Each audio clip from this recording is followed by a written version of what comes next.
Hey, so we just got out of the new Coen Brothers movie. Yeah, unexpectedly Coen Brothers movie. Like, what the fuck? Yeah, we since the only thing out tonight that was getting pre-screened was fuck did I see earlier? Oh, Love the Coopers. Love the Coopers. Meet the Coopers, love the Coopers. Yeah. Or Love the Coup, as the marquee says in there. Oh, no. Really? Oh, God. Shit, have we been talking for 10 minutes already? Oh, that's alright if I can pop up. Oh, right on. I'm not used to that. I was like, I don't know how my truck operates. No. Meet the Coopers with Family Stone or whatever. Yeah, it was one of those. So like it's the only thing getting pre-screened tonight. And oh, don't worry, I can pop up. You're such a dick right now. I can pop up. I don't know why it does that though. Brian's car does the same thing. I think we just had to keep like the battery running or something. Or Just hang on, I can pop up the light. Oh wait a minute. Hey, look at that. Oh, perfect. Duh! It's like, this is slanting. I was waiting. I was like, oh, this will be hilarious watching me prop this thing up on here. It was much easier with my smaller phone. So the only other thing that's coming to Springfield this week, at least here to this theater, is the 33, which didn't get pre-screened. They were showing some like live at the Met thing tonight. So I'm looking through. I'm like, well, between you and me both, we've been out of town. Right, exactly. So like, there's got to be something that we missed. Okay, Bridge of Spies, right on, cool. You want to see Bridge of Spies at 10? Sure. Why not? Yeah, fuck, why not? We're late to the party on this. It'll probably be out for only like a week longer. Right. There was actually a few people in there. There was a couple for 10 o'clock on a Thursday night. It was... For a 2.5 hour movie? 2.5 hour movie, yeah. I honestly thought we would be the only ones in there. No, this is pretty good. Come to find out, written by the Coen Brothers. Mm-hmm. That's the twist at the end of the movie. It's like, oh, you beautiful sons of bitches. Yeah, that and Talking Dog. Right, that's the other movie. Wouldn't that be something if they both ended the same way? Steve Martin pops up. Hey, guys. That's me, Rags. Oh, God. Oh, wow, movie. Fuck it, I still can't get over that. I really can't. Even though I saw it coming, I still can't fucking get over that movie ended with a talking dog. But when I thought about it, like, this movie, in terms of the Coen Brothers' involvement with it, I can kind of see it here and there. Way more than... Because they also co-wrote that Unbroken, that World War II Angelina Jolie thing. Seriously? Yeah. And that was really, really bad. That was really fucking bad. I'm like, well, they got a better director. They got Spielberg behind them on this. So, like, the movie does have, like, a pretty good sense of humor throughout some of it. It's got pretty good... I mean, the dialogue is good. Mm. I mean, it rolls off at a good pace. I mean, what you would expect from what the Coen Brothers do as far as writing goes. Yeah, there's good humor, like with that one Russian dude accidentally answering the wrong phone and screaming, and the maid dropping the dish, and Tom Hanks battling a cold throughout right. a lot of it. Drinking lots of alcohol to kind of compensate for it, yeah. Getting an American breakfast and leaving it for the CIA guy. Little, like, funny one-liners that Abel had in the movie. Like, aren't you worried you're gonna get the electric chair? It's like, will it help? Will it help any? Whatever. Yeah. The movie had some good funny moments like that in it, and considering we saw it at 10 o'clock at night, I'm glad that I enjoyed it, because I was worried it might be one of those where it's like, this is objectively, it's not a bad movie. I'm really bored. You mean a Captain Phillips? Exactly. Yeah. Captain Phillips, or remember that, what was it? Captain The Good Shepherd with Matt Damon? Oh, okay. Where it was like the biggest 3-hour nap I got in the theater that year. Fuck. Like, I was worried it might run into something like that. I think Captain Phillips was the last Tom Hanks movie I saw. And I'm like, this. I was like, yeah, this is a much better film in my opinion. Not that I never saw Captain. It's not. It was never a bad. I mean, yeah. Again, we were like, we understand why he's going to win or why he's got an Oscar nod for this, but at the same time, it just wasn't. No. Fuck, I think I was at Machete Kills that night. Another movie that was total Oscar bait. Oh my god, Machete. Forgot about it. I was just trying to think. I was like, what was I at that night? It's like, it had to have been. Yeah, me and Brian were at Machete Kills, still waiting on that Machete Kills Again in Space movie. See if that comes out. I'm sure it probably will eventually. Oh, yeah, it'll be a great double feature with Expendables 4. No, this movie it's total Spielberg going for another Oscar. Like, absolutely the movie is. Watching it, it kind of reminded me of Catch Me If You Can. That was a good movie. It is. It's a very... Like, as far as Spielberg directing these types of movies, that's what it reminded me the most of. It's a drama piece, but it also has enough comedy kind of sprinkled in there to keep it from getting too droll. Granted, this one didn't have DiCaprio, but... Or Christopher Walken. Well, no Christopher Walken either. Can't wait for Jungle Book now. Yeah, we did get that trailer. Yeah, no, like it's the thing about Spielberg is like you can tell when he's going for the you can tell when it's a movie when he's going for the Oscar, right? And you can tell when it's a movie that he's just kind of having some fun. Bridge of Spies, Schindler's List, Saving Private Ryan, going for the gold there.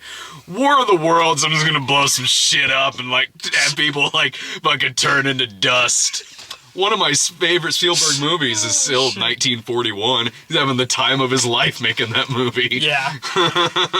Wouldn't that be... Man, that would... Especially when you got the Coen brothers involved with writing this movie, wouldn't that be a direction to go with this? Turn, like, Cold War paranoia into slapstick comedy. Burn After Reading 2. That's... Yeah. I like that. That was another good one. Yeah, I was sitting there watching this because both this and 1941 have to do with the paranoia of the time. 1941 being about post Pearl Harbor in Hollywood and going way slapstick comedy with it. This movie, Cold War paranoia, in that. We've got this guy who might be a Russian spy, and instantly just everyone on the street just wants to fucking hang him. Yeah. Like, fucking Christ, man. That was the prevailing attitudes, though. If you weren't American, if you were...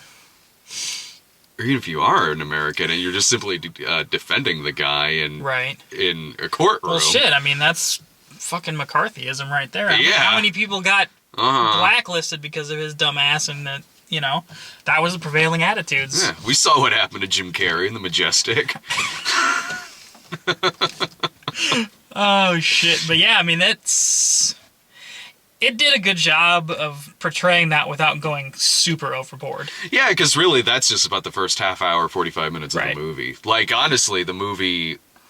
I mean, I got the trailer for this a handful of times, but the movie for me, not that I thought it looked like a bad movie or anything like that. It wasn't very well advertised. Like it really wasn't, because there was, while the trailers for it, I thought like I'm sure this is fine. I'm sure this is a fine movie. There was nothing in any of the trailers that really grabbed me to be like, I've gotta go see this, like a Spielberg Tom Hanks movie should.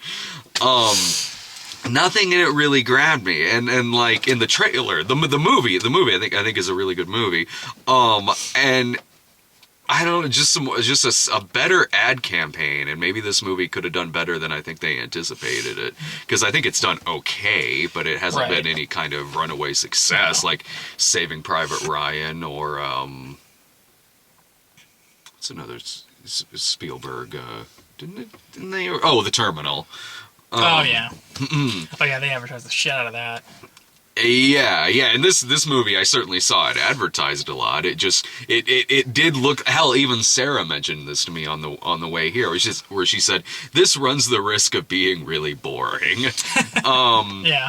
And I was tired by the end of it because it's just really late, but I would have been like that no matter what movie I was watching. Although maybe a little more in this one because an arc towards the last act of this movie has to do with him really wanting to go home and go to bed. Yeah.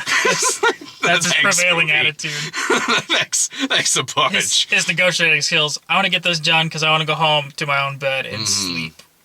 Yeah, really, the first act of it is what deals with the courtroom setting with Judge. I can't ever remember the actor's name, but he was like the Chilton Dean of Students on Gilmore Girls. He's one of that's exactly where I heard that fucking voice, man. Yeah, she's been rewatching that again, and I'm like, I have too. And so I'm listening to him going, I'm like, God, that voice is so familiar. That son of a bitch. And then I saw it. It's like, oh, yeah. That guy has just made a career out of always playing somebody you want to punch. Whether he's some McCarthyism judge in this movie or fucking Chilton headmaster. Fucking shit. giving Rory shit because she's not hanging out with anyone. And then when she does, she gets in trouble for breaking into his office. Yeah, what are you gonna do?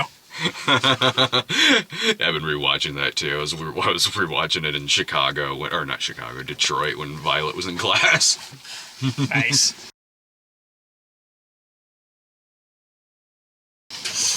So really that's the first act of this movie that has to do, he's this guy's defense attorney and he's normally an insurance lawyer.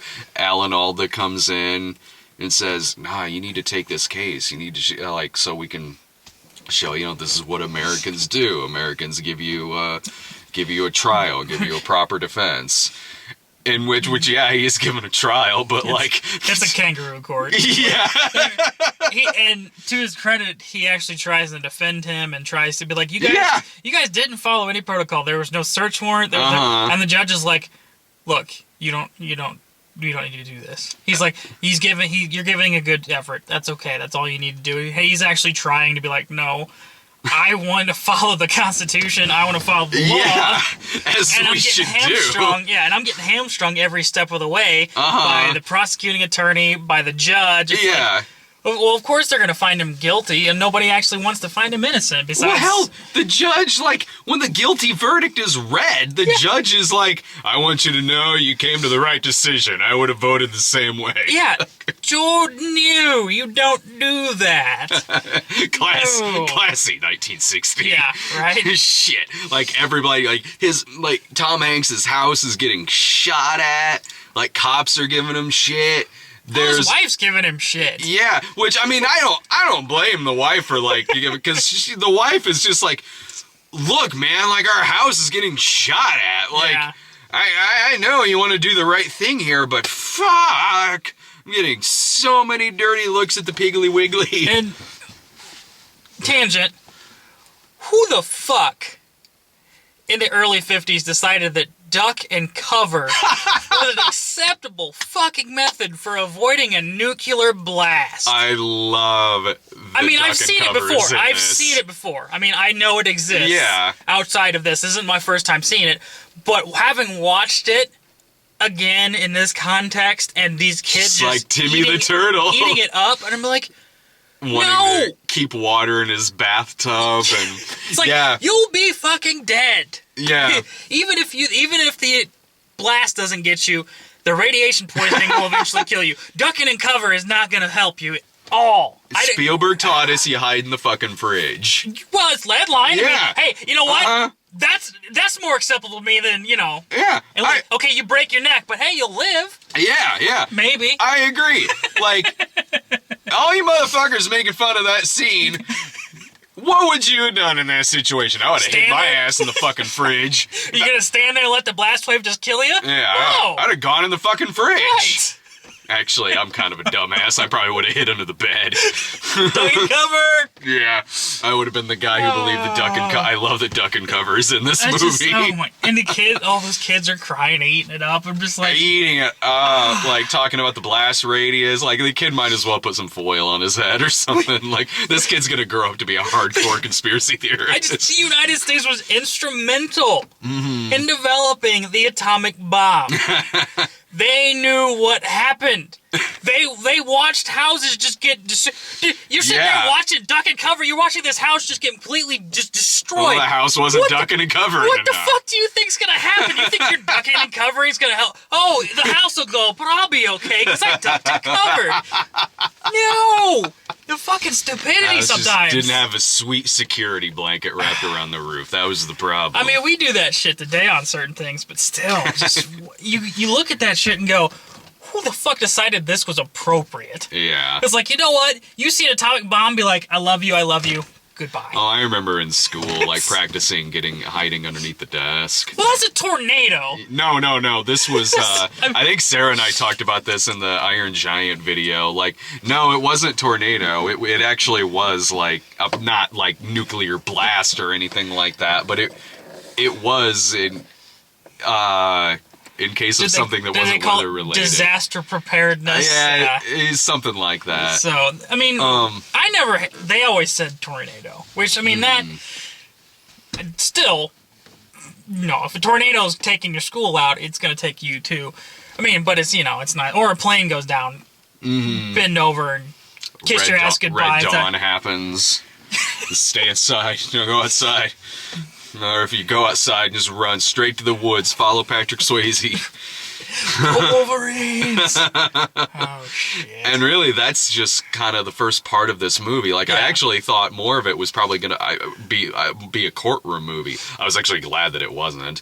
A bulk of this movie is about while this dude in the United States is getting tried, they're training American pilots to fly over Soviet Russia and take pictures, and lo and behold, something bad happens, and he instantly gets shot out of the sky. And so a bulk of it is about the negotiations to trade the American pilot with the Russian spy, and then there's also a student who made the decision to go study in, like, East Germany. He gets captured because he's studying, like, communism, and they think he might be a spy. So Tom Hanks has to negotiate with these Germans, with the Russians, and to trade one guy for two Americans, and that's really what a bulk of the movie is about. And meanwhile, he's also fighting a cold. Yeah. Because some East German thugs stole his coat. Yeah. Who were actually working for the Soviet government. Right? That was a funny scene. Like, he just ran into a group of punk rockers hanging out. That's really what it looked like. And then they're like, well, you can pay us money, or you can give us your coat, and you'd be on your way. Is basically what they said. Take my coat. I was actually glad that I had actually taken German class, because I was like, I can actually follow this a little bit. Oh, I couldn't. They don't have subtitles. No, they didn't have scene. subtitles. I was fine with that, honestly. Like, I don't mind it sometimes when that happens. I mean, outside of doing snob videos, I just make up my own subtitles. But no, I had no problem with not having subtitles. In the context of the movie, you didn't need to. Yeah, no, and it's kind of like, I mean, in this movie, Tom Hanks does kind of speak the language, but in a lot of movies where you see something like that, it's because, like, they kind of want to put you in the place of somebody who's in this scene and maybe doesn't know exactly what they're talking about. Right. And I can, if that's done well, I can usually find it pretty intense. And this scene was kind of intimidating. It was like, wow, I don't know how he's going to talk his way out of this. Right. Thank God he's a negotiator. Yeah, like at the end of it, it's like, I like that the arc in the movie is the people on the subway go from hating him to liking him. Right, yeah. First he defends him, and then when he brings the American back, then they're all like, oh, okay. Mm-hmm. Well, I guess he's not so bad. Right. Fine, we'll find something else to hate. It's 1960. I hear those blacks are pretty dirty people.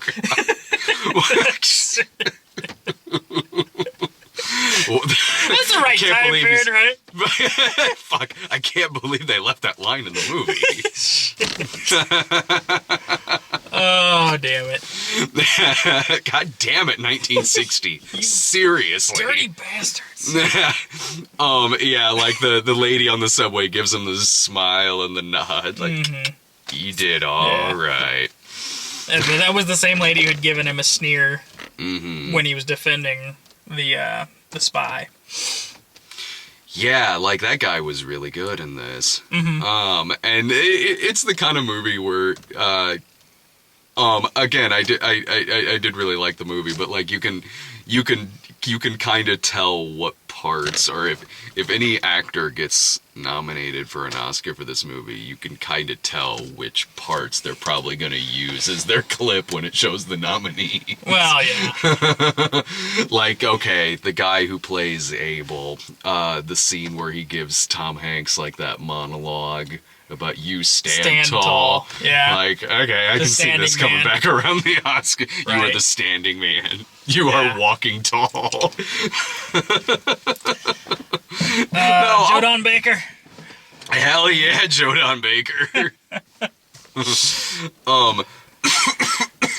But yeah, it goes into at the end about how, this particular negotiation was such a success that President Kennedy sent him like down to Cuba to negotiate the release of like 1,000 people, and he came back releasing like 9,000. Yeah, he went down to negotiate the return of the prisoners captured during the Bay of Pigs invasion, and that he'd originally gone down there just for 1,113 people, and ended up coming back with 9,113 people, like something absolutely crazy. That's not what I learned from Red Zone Cuba. From that movie, I learned there's only 3 people down there. And Fidel Castro's is Tony Cardoza and a fake beard. Duh.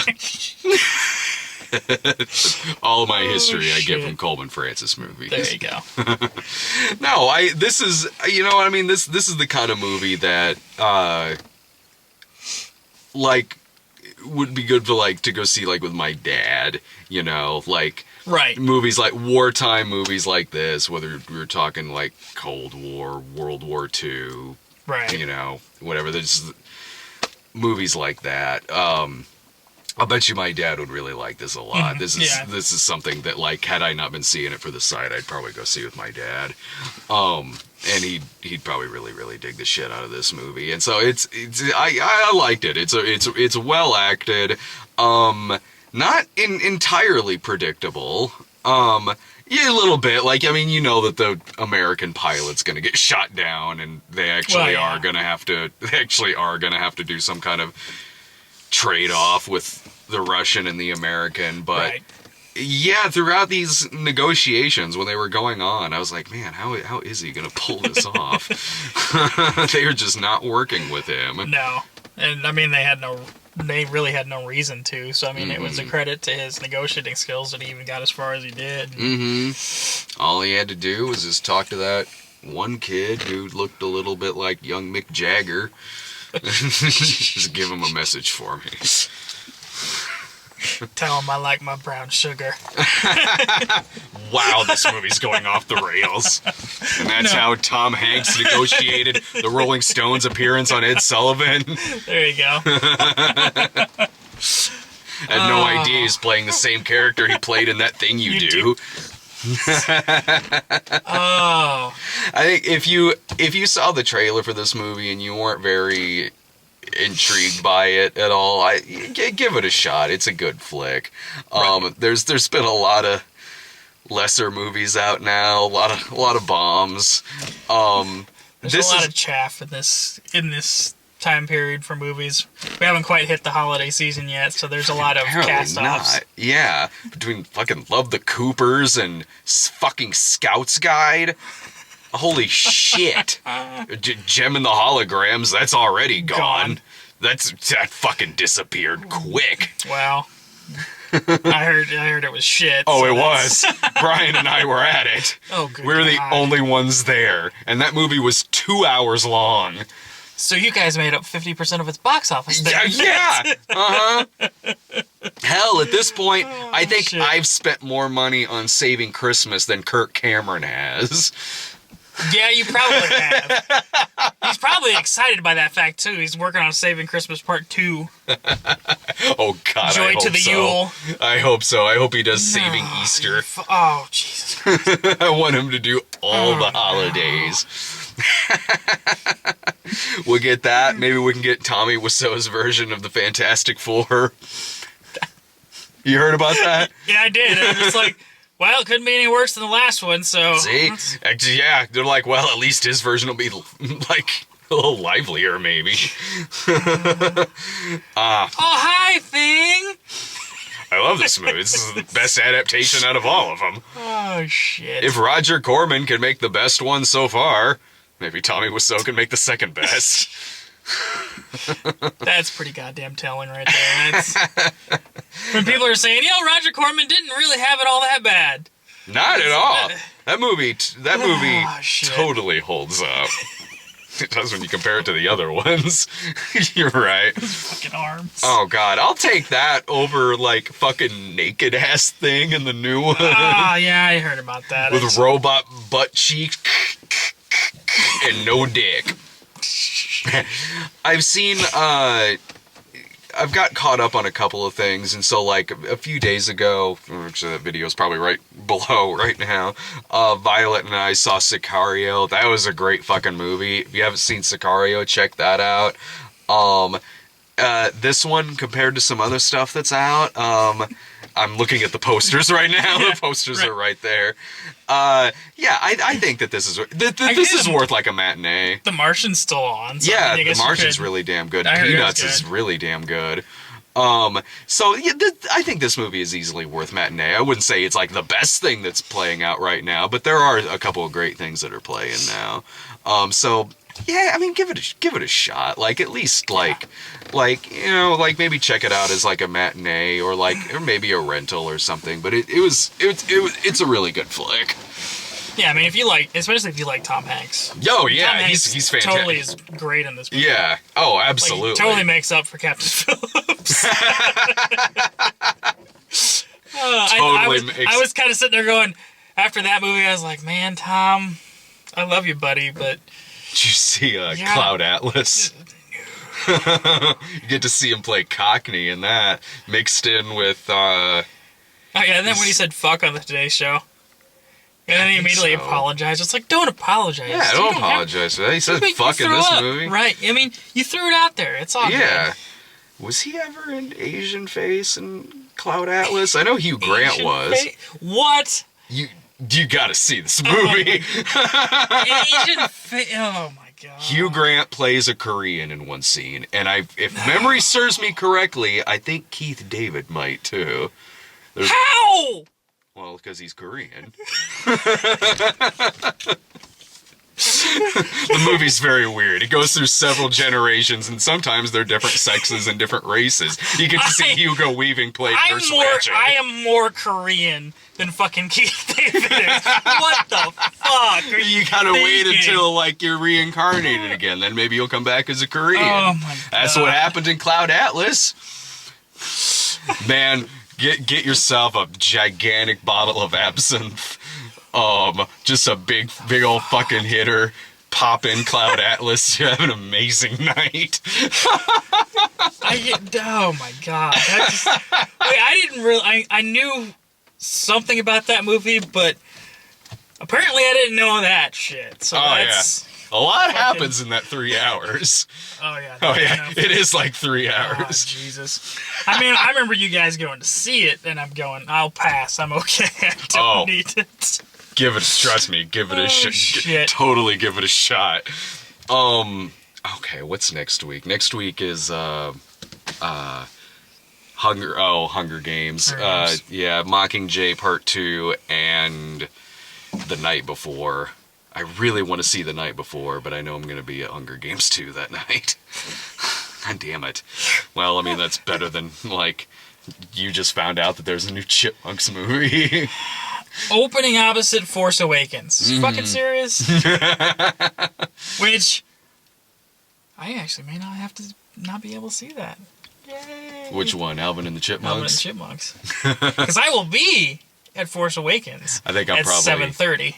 I'm probably gonna end up at both of them. Like, I guess if it's like a 10 o'clock showing, maybe I can swing it, but there might be. I'm probably gonna have to try to swing both of them because I think like I'll at least have to be like, well, I'll be there too for Alvin and the Chipmunks. I don't want to be lost. I didn't see the other ones. Because I'm sure the plot carries over to the fucking other one. Well, maybe the other ones tell you why they're on said road trip. Because they got banned from cruise ships, maybe? I don't fucking know, because they're a bunch of dumbasses. That's gonna suck. And they're still paying them all. Yeah, voices. it's Justin Long, right? Yeah. And, like the Chipettes are like Christina Applegate. For reasons. And Anna Faris. Why? Exactly! Why are you paying these people for voices that anybody can do and you just alter? They got it. Sarah and I got the full trailer for it in front of Love the Coopers. I'm trying to think. And Tony Hale is the bad guy in Road Chip. So they move. What? They move from one Arrested Development guy to another one. That was in part 5. Jason Bateman will be the bad guy. Right. Well, actually, that I might see. Yeah. What you looking up? Oh, the voices. Kaylee Cuoco, Anna Faris, and Christina Applegate. And Matthew Gray Gubler, Justin Long, and Jesse McCartney. Because... Like, seriously, the Chipettes have more star power than the... I'm just like, I don't get that. I don't get it. Like, if that was part of the joke... That, like, oh, that's funny that they got, like, you know, like how South Park got a big-name celebrity just in, like, some supporting role where they just bark. Yeah. Like, George Clooney is the dog. Yeah. Like, if it was part of the joke, that would be one thing, but it's, I don't think it is. I think they're just fucking burning money. That whole thing is just a fucking tax write-off. I don't get it. I just don't. Well, I'm gonna hit the sack like Tom Hanks at the end of this movie. We'll work on uploading this shit tomorrow. Fuck. Good night. Adios.